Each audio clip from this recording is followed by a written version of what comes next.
শিলিগুড়ি পৌর নিগমে নতুন প্রশাসক হিসেবে আজ আনুষ্ঠানিকভাবে দায়িত্বভার গ্রহণ করলেন আইএএস অফিসার আর বিমলা। বর্তমানে তিনি উত্তরবঙ্গ উন্নয়ন দপ্তরের সচিব পদে কর্মরত রয়েছেন। মঙ্গলবার সকালে শিলিগুড়ি পৌর নিগমের কার্যালয়ে পৌঁছে প্রশাসনিক দায়িত্বভার গ্রহণ করেন তিনি। এদিন পৌর নিগমে পৌঁছানোর পর আধিকারিক, কর্মচারী এবং বিভিন্ন বিভাগের প্রতিনিধিরা নতুন প্রশাসককে ফুলের তোড়া দিয়ে স্বাগত জানান। প্রশাসক হিসেবে দায়িত্ব গ্রহণের পর তিনি পৌর নিগমের বিভিন্ন বিভাগের আধিকারিকদের সঙ্গে বৈঠক করেন এবং শহরের বর্তমান পরিস্থিতি সম্পর্কে বিস্তারিত খোঁজ খবর নেন।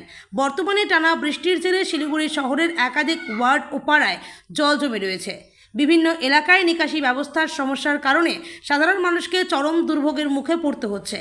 এই পরিস্থিতি নিয়ে প্রশ্ন করা হলে প্রশাসক আর বিমলা জানান, শহরের মানুষ যাতে দ্রুত স্বস্তি পান সেই লক্ষ্যে জরুরি ভিত্তিতে প্রয়োজনীয় সমস্ত ব্যবস্থা গ্রহণ করা হবে। কোথায় কোথায় জল জমেছে, কোন এলাকায় দ্রুত নিকাশি ব্যবস্থার উন্নতি প্রয়োজন, সেই বিষয়গুলোকে অগ্রাধিকার দিয়ে কাজ শুরু করা হবে বলে তিনি জানান। মোস্ট প্রায়োরিটি কাজ কি হবে ম্যাডাম?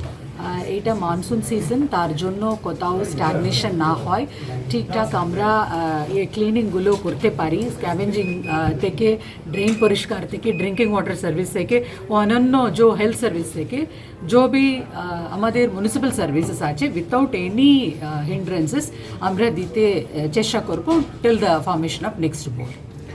ম্যাডাম, কাউন্সিলররা থাকবে নাকি তাদেরকে কোঅর্ডিনেটর করে দেওয়া হচ্ছে? তাদের সাথে বসবেন?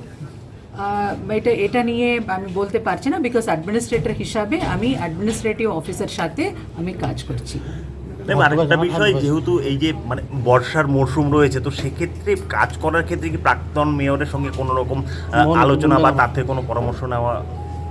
সবার সাথে মিলিয়ে আমরা শিলিগুড়ি মিউনিসিপ্যাল কর্পোরেশনের যে মিউনিসিপ্যাল সার্ভিসেস এটা আমরা দিতে চেষ্টা করব।